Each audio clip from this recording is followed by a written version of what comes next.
So in this video, I want to continue the conversation about Maxwell's plane wave equation that I brought up in my last video.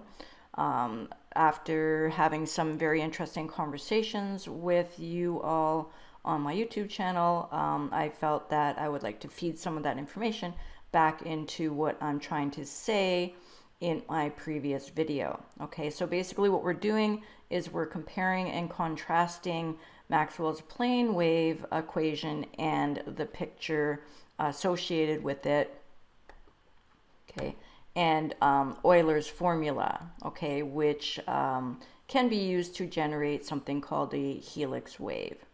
Okay, so one comment I got from someone, and I just want to clear this up, is that in the figure that I originally showed you, Euler's formula, they put a T in here, and that T stands for theta, okay, but it can all be very confusing, okay, because T can also stand for time, and so it kind of makes it look like we're putting T for time in this formula, and so instead of using T for theta, I'm going to use theta for theta. And so here is how the formula is written when you use theta for theta, okay? And so you've got e to the I times theta is equal to 1 times cos theta plus I times sine theta. And as I mentioned before, I put the 1 in here just for completeness, okay? Because if we're going to put an I in here, I think we need to put the 1 in here. 1 is the identity of the real numbers, and I is the identity of the imaginary numbers. And to be even more clear, we could also write this. So instead of writing 1, here we can write the square root of 1, which is 1 and minus 1, okay? And we can write instead of writing I, we can write the square root of minus 1, which is I and minus I. Okay, so, and here is the 2 by 2 matrix version of Euler's formula, where you have the cosine on the forward diagonal, and they are the same sense. So they can be either positive or negative, but if one is negative, the other one has to be negative. Okay, and you've got the sign on the backward diagonal, where you have a positive here and a negative here. You have the opposite sign on the sign, which is very confusing because sign is being used twice here, but okay, so the square root of minus 1, it can be positive or negative, so you can have positive I, or sorry, I'm going to go to this one, positive I or negative I. When it's positive I, this is my convention, the positive sign here and the negative sign here. And when I is negative, I switch these two. So when you use the square root of negative 1, you have I and minus I. Minus I has the sense of this flipped. So there would be a negative here and a positive here for cos theta minus I sine theta. Okay, so that's just my convention. I'm sticking to this convention because it works really nicely in what I'm going to show you regarding how Euler's formula can be used to generate the helix wave. But before I continue, I just want to show you my latest 3D dragon, hot off the press. Okay, it's beautiful purples and blues. Yeah, looks really good. I'm going to take it off the board. I'll just do that right now.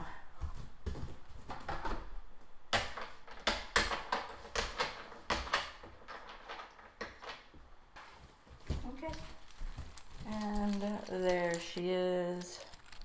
Nice articulated dragon. Hello, I'm a dragon, and it's the year of the dragon. Okay. Very nice. So what I was claiming in the last video is that all oscillating phenomenon have a potential and kinetic component. Okay, so what I was claiming was all oscillating phenomenon are sloshing back and forth between potential and kinetic components of the system, and I used a swinging pendulum as an example of the potential and kinetic components of the oscillating system. Okay, so here, when the height is a maximum, the potential energy is a maximum, and when the velocity is maximum, the kinetic energy is a maximum. So this system is continuously sloshing between potential and kinetic energies. Then I went on to show you the graphic of an LC circuit, where in this kind of oscillating system, you have the electric field and the magnetic field 90 degrees out of phase with each other in this oscillating system. Okay, so it seems plausible that in electromagnetic waves that the electric field and the magnetic field are 90 degrees out of phase with each other. And so then I claimed that, let's just see if I can find the diagram. Okay, so then I claimed that this diagram might be wrong because here the electric and magnetic vectors, components, are exactly in phase. They are not out of phase with each other in time. And so my claim was that maybe it's possible that this diagram is wrong. But then I started looking at this diagram here, which is a depiction of how radio waves are generated. And here you can see there's the oscillating phenomenon that is going on. Here you've got a backwards and forwards, up and down motion of the electric charges in the antenna. So this here would be the antenna, and you can see that when the positive is here and negative is here, the current is flowing this way, and the you've got the circular motion of the vectors here of the electric field. This is supposedly the electric field. Okay, the circular motion of the electric field is happening on either side of the antenna. Okay, and when the positive, negative are flipped, the motion is going this way, and you have the motion of the vectors, the electric field. Vectors are pointing in the opposite direction. So the other thing I want to point out in this diagram is that when they're doing this animation, they are depicting the current flowing from positive to negative. Okay, so this is the electrical engineers convention. This is a convention that has been used for a long time. This was an arbitrary choice, and I think it was potentially the wrong choice. And so what I'm going to be doing next is I'm going to be showing you how I could apply Yohnel-Dinyu's ether circulation model to interpret this diagram. And in order to do that, we need to imagine that the current is flowing, the wind is blowing from negative to positive. And when the wind is blowing from negative to positive, then you would have the circulation arrows, which are in this diagram depicting the electric field. So this is only showing the electric field, will be going in the correct direction for Yohnel-Dinyu's ether circulation model. And one more thing about this diagram is the magnetic field is orthogonal to this electrical field. It's orthogonal to the ether circulation in Yohnel-Dinyu's model, and they would form concentric circles in this field diagram. Okay, and so this is, instead of trying to interpret this diagram, okay, what I'm going to do is I'm going to try and interpret this diagram here. So as you may recall, Yohnel was using cylinders spinning in water to simulate the behaviors of a magnet, the north and south poles of a magnet. So when the cylinders were spinning in the same direction in the water, you would get repulsion in this setup here. And when they were spinning in opposite directions, which this is depicting here, then you would get an attraction. So these cylinders would come together when they're spinning in opposite directions, and they would move apart when they were spinning in the same direction, when they're side by side. Okay, so when they're in vertical orientation to each other, the opposite happens. So in the vertical situation, they attract when they're spinning in the same direction, and they repel when they're spinning in opposite directions. Okay, so you can go back and watch those videos and see what I'm talking about there. So then I went on to simulate the motion of particles in the medium, the circular motion of particles in a medium, and how that can be used to generate a wave phenomenon. So the idea is that the wind is blowing, causing the particles to move in circular motion, and which ends up creating wave propagation from one direction to another direction. Then I use the same code, the same model, to mimic what is going on around a wire. So the idea here is that the current is flowing from left to right, and this is generating, causing circular motion in the medium that surrounds the wire.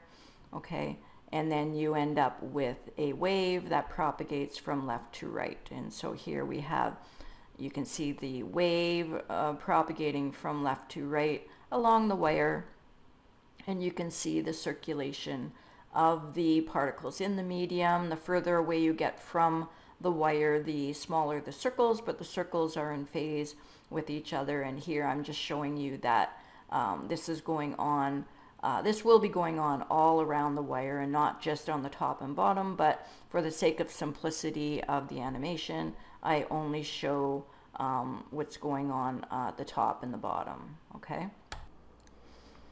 So then I go on to show you how the circular motion of the particles in the medium form tubes around the wire.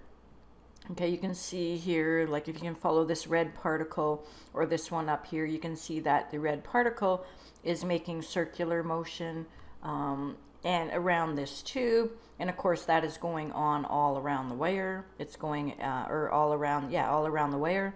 And so you can see how the these tubes can form around the wire based on the circular motion going on all the way around the wire. And these, of course, are the magnetic tubes of force. Okay, so again, I recommend watching this video to see how I explained in more detail. But here you can see the tubes, and of course, the further away you get from the wire, the smaller the circular motion is, and so the thinner the tubes are. And again, I want to point out that this is happening to all the particles in the medium. You can imagine that this is a fluid of some kind, where the particles, a continuous fluid of some kind, where all the particles in the medium are doing this circular motion.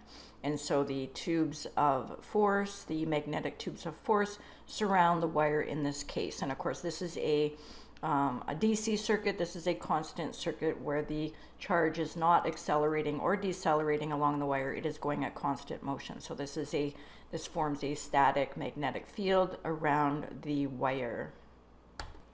So now I want to go back to looking at this diagram here, because this diagram is actually closer to depicting Jan Aldinou's ether circulation model than it is to depicting let's say what's going on here.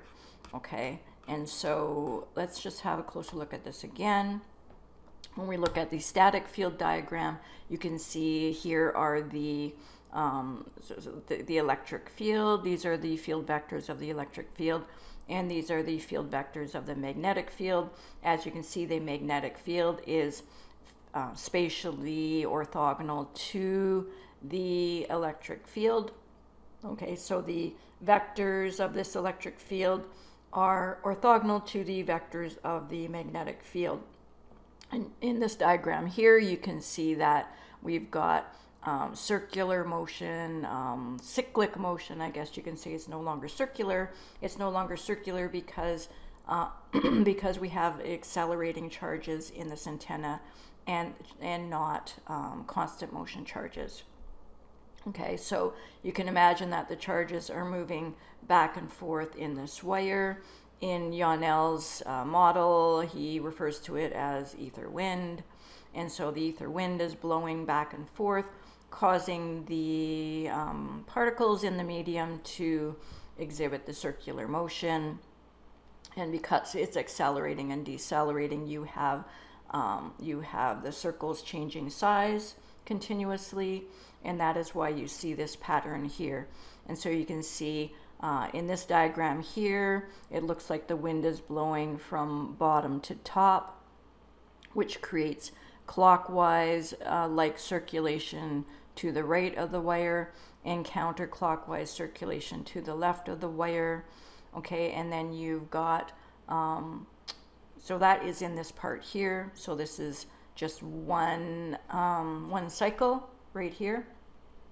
Okay, so, or actually this is actually one cycle. So one cycle is half the time it's going clockwise and the other half the time it's going counterclockwise, okay? And on the other side you have counterclockwise next to the wire, and then you have clockwise further away. So as this moves up and down, you get clockwise, counterclockwise, clockwise, counterclockwise. And because the electric field is changing direction, you get continuous changing direction of the magnetic field as well. So here it is into the page and out of the page, and here it is out of the page and into the page, and here it is into the page and out of the page. So you can see that the magnetic field is changing direction when the electric field is changing direction.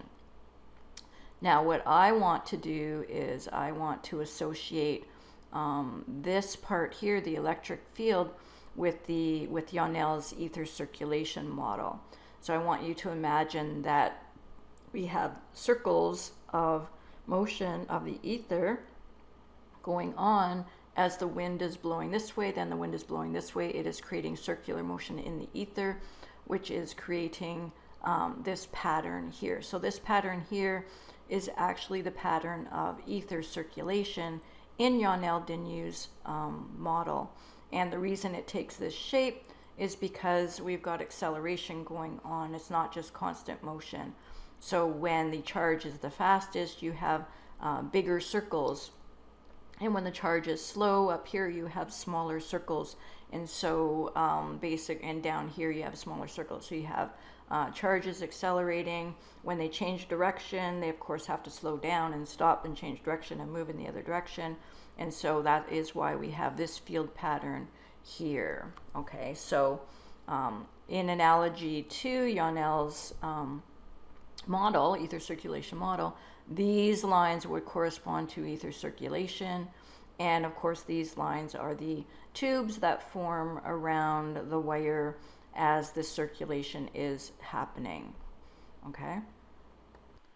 So in my previous video, I was trying to associate the potential and kinetic components of the field to the electric and magnetic field, and I was using the LC circuit as my model for that. But when I look at it more closely, okay, now when we're looking at this model, when we're looking at this model here, okay, we can see that the electric and magnetic fields are being created simultaneously. Okay, they're being created simultaneously, and so the electric field and the magnetic field are in phase because of this motion, this acceleration of the antenna, or of the current in the antenna. Okay, so when the current is moving slow, like up here, the circular motion of Euler's model will be smaller, and the magnetic field will also be less strong, let's say. It'll be smaller. And so this definitely shows me that I was wrong in making the claim that the electric and magnetic fields should be out of phase with each other. What I was looking for was the potential and kinetic components of the wave creation. Okay, and that is what is happening here. Okay, with the helix wave. This helix wave can only be used to generate the circular motion of the medium in this wave generation phenomenon here.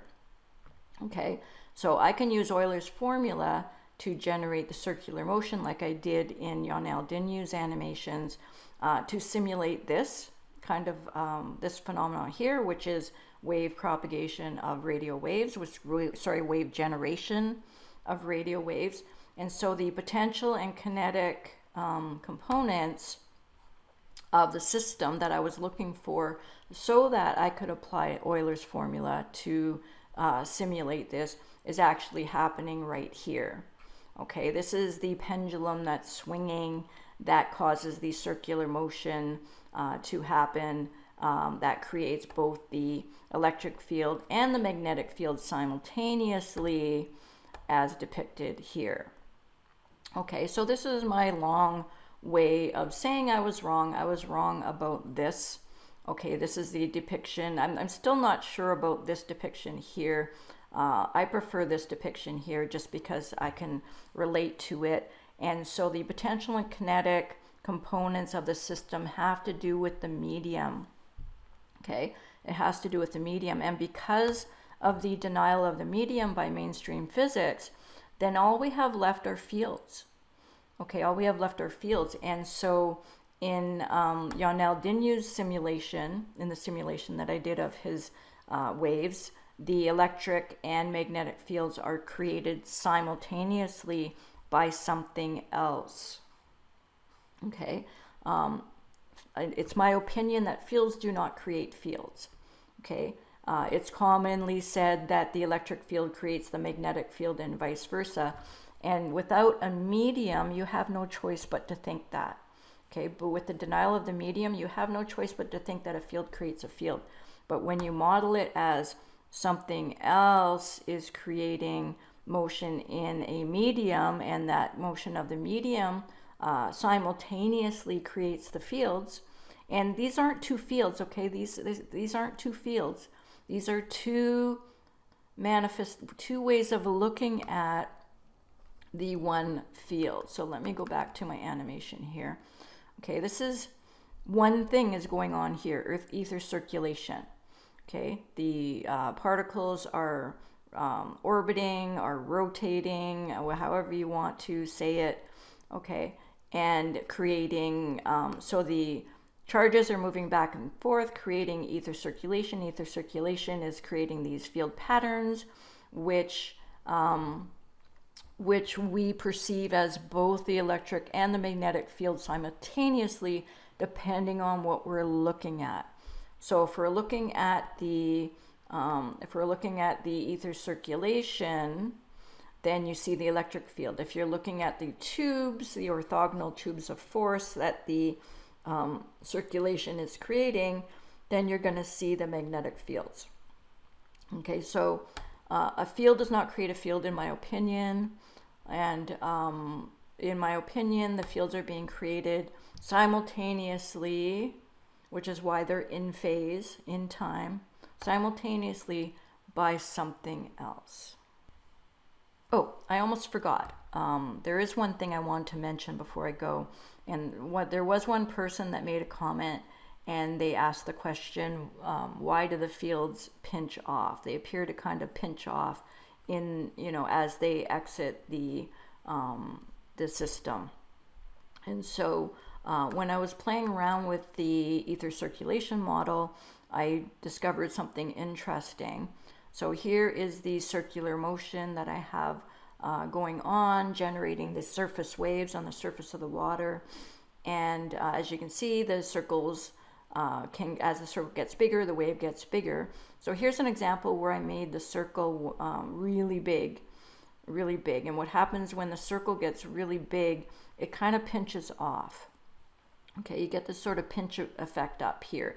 And this is the wave kind of, I don't want to call it crashing, but it might be analogous to when the waves crash when the wind is blowing too much and the waves crash far away from the shore. Normally waves crash when they get to the shore, but sometimes they crash far away from the shore, and I think that's when the energy to the system is greater than the system can handle, and then it kind of pinches off. And so that could be what's going on here, is that because you got acceleration going on here, that as the charge accelerates, the circles are going to get bigger. As the wind blows harder, the circles are going to get bigger, and it's possible that if it's the wind is blowing fast enough, if the charge is moving fast enough, that you will get that pinch effect.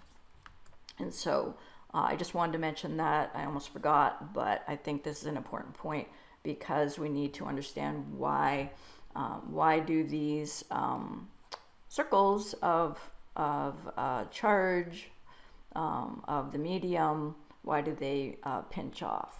Okay, so there. Now I will end this video, and have a great day.